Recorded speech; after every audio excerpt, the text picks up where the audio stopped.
Welcome to the Doggy Dan podcast show, helping you unleash the greatness within your dog.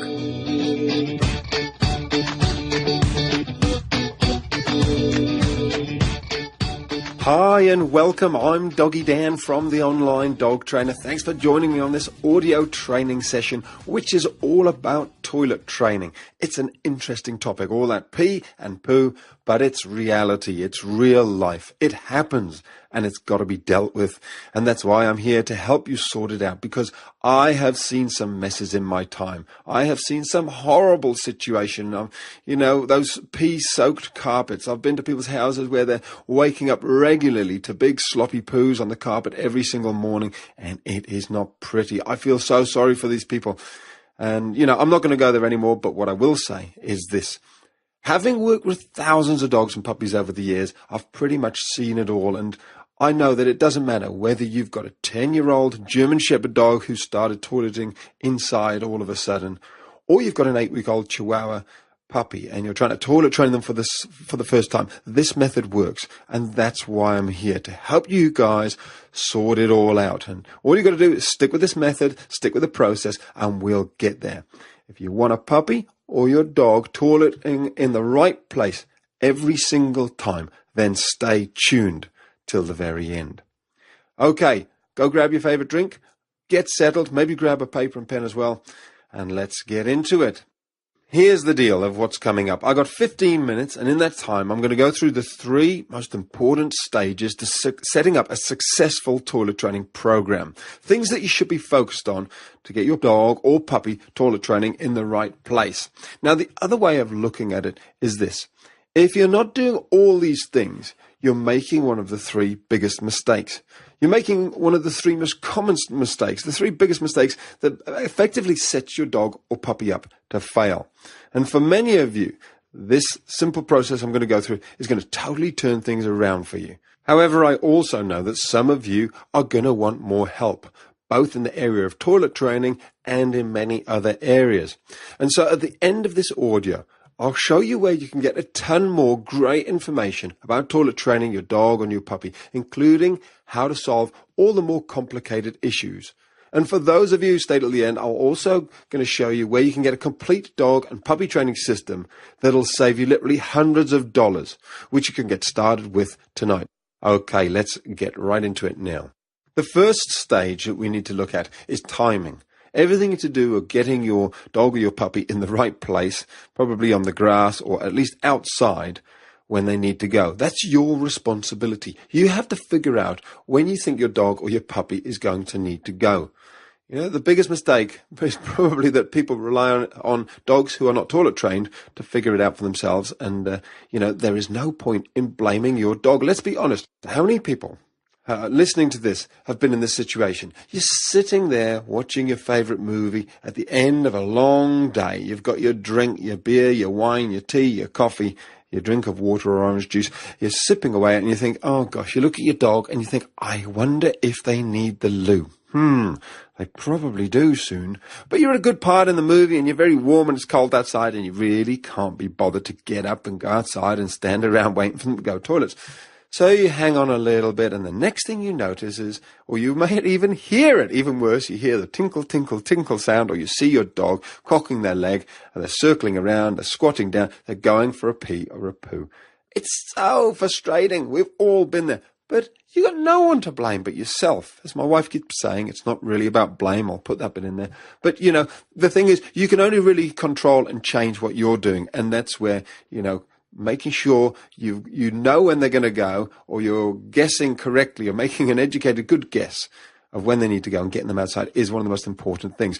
So frequency of toileting, it really can vary. I mean, some puppies I've seen, they will go 4 times in an hour. They're literally going every 15 minutes. They come out of their little sleepy zone, they stand up and immediately go tinkle. 15 minutes later, they're tinkling again. So for some of you, you really do have to really be onto it. For others, much older dogs, they might not go, maybe every 3 hours.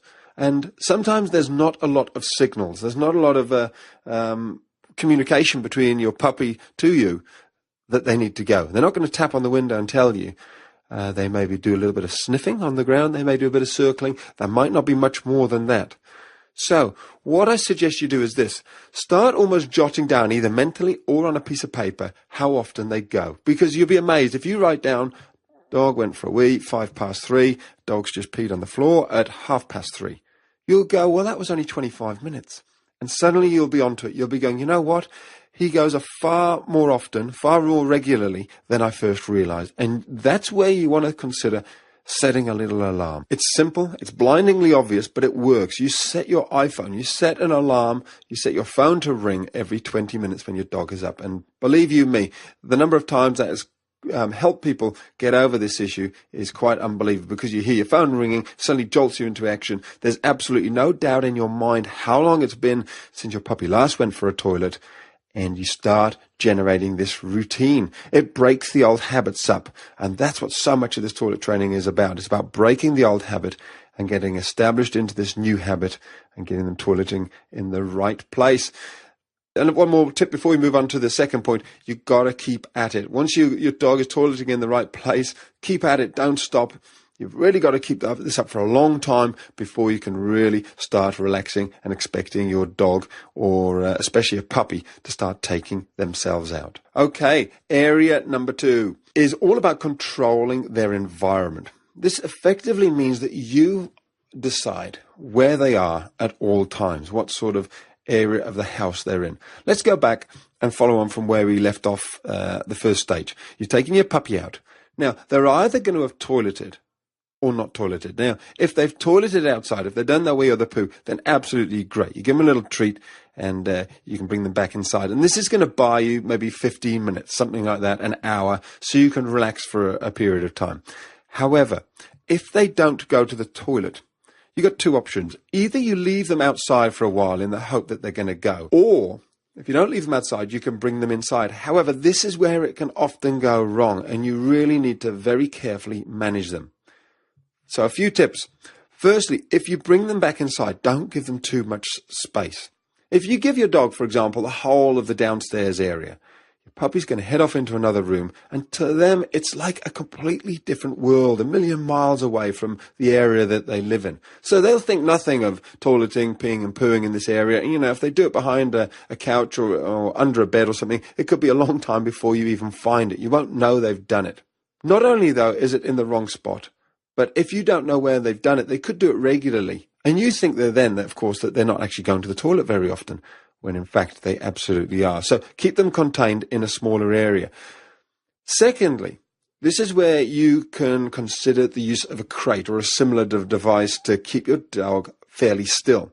The crate is basically not meant to be much bigger than the dog. They should be able to turn around, but they shouldn't be able to run around. And what it does is it actually stops them from moving and agitating their bowels, which makes them actually go to the toilet. You see, if they're sleeping, if they're lying down, they're far less likely to need to go to the toilet. So you can leave them there for a period of time, and then you take them out and repeat and see if you can get them to go.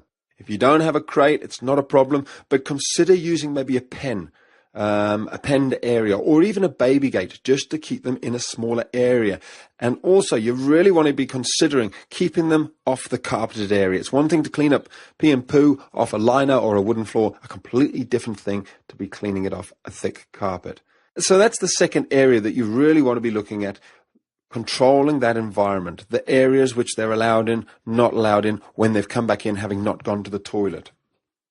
Now, before we finish this section, a lot of people struggle with the whole decision of whether they should purchase a crate or not. So a couple of pros and cons. Firstly, the cons or the downside is that they do cost a little bit of money, and they can take up a fair bit of room, especially if you've got a really big dog, and eventually you may find your dog doesn't need them. So you've got this big crate sitting there. Of course, you can sell it on. And the other thing is some dogs they don't really like them. They don't like being confined in them. They bark a bit and they become a bit stressed. So some people purchase them and find they're not that much use. However, the positive, the upsides, a lot of dogs absolutely love their crate. They see it very much as their den. They settle in it. They enjoy it. And of course, it can be a real lifesaver. So for some people who just need a break from their dog, they've got a rather hyper dog, when they're in their crate, they settle down, very happy there at night. And of course, as we've just discussed, the can really help you with things like toilet training, and sometimes when you just need that time out, that space, or you've got a visitor coming around and you just want to put your dog away. They're there, they're happy, they're relaxed. So pros and cons, there you go. It works both ways. My suggestion, probably give it a go without a crate. If you're really struggling and you think, gosh, I wish we just had a place we could put our dog, then think about getting a crate or buying a pen, that sort of thing. They can work wonders. Okay, moving on swiftly to the third area, and this is a biggie, rewarding your dog. Effectively rewarding your dog when they go in the right place is probably the most important key to successful toilet training. And when I say effectively, I mean rewarding them in a way which is truly motivating them to go back there again and get that reward again. And yet, toilet training and using rewards for toilet training is so obvious. It's so easy. We've probably all heard of it, and we've probably all done it for a little while. And yet many of us have stopped doing it. Think about it. Everything else that we're talking about here is how to stop dogs or puppies from going in the wrong place. And yet no stage yet have we commented or communicated to our dog or puppy, yes, that is the bullseye. That's where I want you to go. And, that positive showing them where to go is actually far more powerful than saying, no, don't go here. I don't want you to go there, trying to keep them in a penned area. We've got to do all that stuff. But this is the bit which actually says, look, this is the spot I want you to go. Now, there is a catch when it comes to food, and this is where a lot of people fall down. When I say reward your dog with food, and I'm saying food there because, rewards could have been, people can interpret rewards as just saying, yes, good boy, pats and cuddles. I don't mean that. I mean amazing food. And I don't even mean dry, boring biscuits that they probably have for their breakfast and dinner. I'm talking really motivating stuff here. Chicken, cheese, and bacon.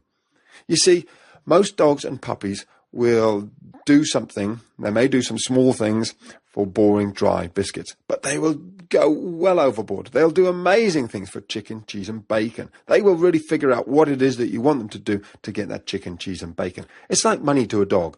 What somebody will do for $1 is nothing compared to what they'll do for $100,000. So have those little treats ready. Maybe have them in a little jam jar or something lying around outside so that you can feed them, your puppy or your dog, within 2 seconds when they go toilet. Think of it like this. Your puppy or your dog, when they go to the toilet and then they get this absolutely amazing treat, it's not going to take them long before they start going, you know what? When I toilet on the grass, they give me a piece of chicken. And then your dog's going to start putting one and one together and getting two and saying, you know what? I'm going to pee on the grass every single time. Okay, so that's the 3 key areas that you want to be getting in place now. First of all, timing. Ensure that you're taking your dog out to the area you want them to go before they go to the toilet. Secondly, controlling their environment. Consider reducing the area that they're allowed in and make sure that they're not on the carpeted area because that becomes a nightmare. Thirdly, rewards. Using amazing rewards to help your dog understand exactly where you want them to go is very powerful. Now, at the start of this audio, I'd tell you if you stayed on till the end, where you could get hold of a ton more amazing information about toilet training and loads of other behavioral issues, puppy training, all that sort of stuff. Amazing stuff, which could save you hundreds and hundreds of dollars. So you're going to absolutely love this. If you click on the link under this audio, you'll be taken through to my online dog training site. So if you're wanting more help on toilet training, it's all in this site. For example, there's a 40-odd minute audio like this one on toilet training that goes into much greater detail and covers off all the topics that you may be thinking about, such as what about toileting at night? What about dogs who are much older and they've been trained and now they're starting to toilet inside the house? It goes into all that sort of stuff. Dog psychology and toilet training, what's going on? Dogs that are deliberately marking, maybe peeing on the bed, peeing in shoes, that sort of stuff. And how to break bad habits. It's all in there. When you visit this site, I guarantee you're going to be blown away with the content because not only does the site cover off toilet training, it also covers off every other behavioral problem in puppies and dogs that you may be experiencing. Puppy issues such as mouthing, jumping, biting, and dog issues, everything from pulling on the leash, separation anxiety, jumping up, aggression, not coming when called. It's all in there. Now, if you're getting pretty excited and thinking this sounds great, well, you should be because it is great. It's a fantastic site and you're going to absolutely love it. However, if you're thinking things can't get any better, well, you're wrong, because it does get better. If you click on the link just underneath the audio, you'll be taken through to the site and you'll see it's only $1. That's right, I've made it only $1 for you to access the entire site for 3 days. And you may be thinking, well, why have I done that? Well, it's simply this.